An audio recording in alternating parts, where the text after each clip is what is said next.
வணக்கம். இரவு நேர பிரதான செய்திகளின் ஊடாக நர்மதா சிறையில் முதலில் தலைப்புச் செய்திகள். மீண்டும் உயரப்போகும் எரிபொருள் விலைகள். புதன்கிழமை விடுமுறை. கல்வி அமைச்சு வெளியிட்ட முக்கிய அறிவிப்பு. ஈரான் போர் எதிரொலி. தண்ணீர் போதல் விலையும் உயர்ந்தது.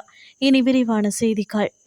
இலங்கையில் எரிபொருட்களின் விலைகள் இந்த மாத இறுதிக்குள் அல்லது அடுத்த மாத தொடக்கத்தில் மீண்டும் உயரக்கூடும் என இலங்கை பெட்ரோலிய கூட்டுத்தாபன வட்டாரங்கள் தகவல் வெளியிட்டுள்ளன. மத்திய கிழக்கு நெருக்கடியின் விளைவாக ஏற்படும் அதிக இறக்குமதி செலவுகளால் இந்த விலை உயர்வு தவிர்க்க முடியாதது என்றும் அண்மைய விலை உயர்வை இது மிஞ்சக்கூடும் என்றும் அதிகாரிகள் சுட்டிக்காட்டியுள்ளனர். உலகளாவிய எண்ணெய் சந்தையில் ஏற்படும் ஏற்ற இறக்கங்கள், அதிகரித்து வரும் கப்பல் போக்குவரத்து செலவுகள் மற்றும் காப்புறுதி கட்டணங்கள் ஆகியவை இந்த விலை உயர்வில் கணிசமாக பங்களிக்கும் என்றும் தெரிவிக்கப்பட்டுள்ளது. இதற்கமைய 5 முதல் 10% வரை விலை அதிகரிப்பு இருக்கலாம் என அதிகாரப்பூர்வ வட்டாரங்கள் தெரிவித்துள்ளன.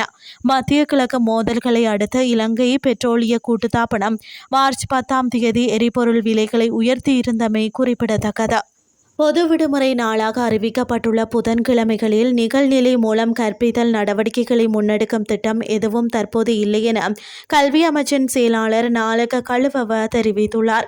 நாட்டில் நிலவும் எரிபொருள் நெருக்கடி காரணமாக பாடசாலைகளுக்கு புதன்கிழமை விடுமுறை வழங்கப்பட்டுள்ள நிலையில் அவர் இந்த அறிவிப்பை வெளியிட்டுள்ளார். அதன்படி புதன்கிழமைகளில் மாணவர்கள் வீட்டில் இருந்தபடியே கற்பதற்காக செவ்வாய்க்கிழமைகளில் வீட்டு பாடங்கள் வழங்கப்படும் எனவும் குறிப்பிட்டார்.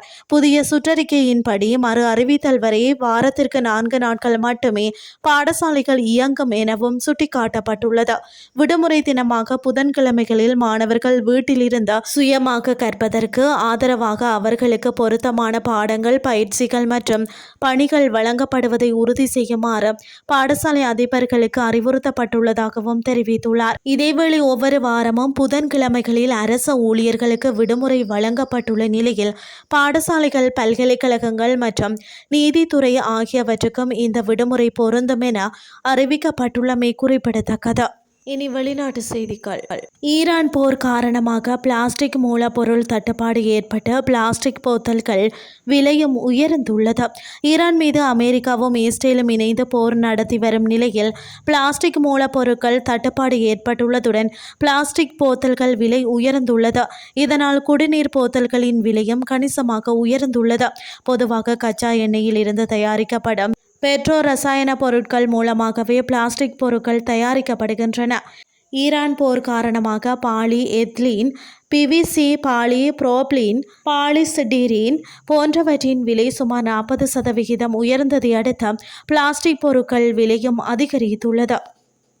இத்துடன் செய்திகள் யாவும் நிறைவடைகின்றது. அடுத்து காலை 8:30 எதிர்பாருங்கள். நன்றி.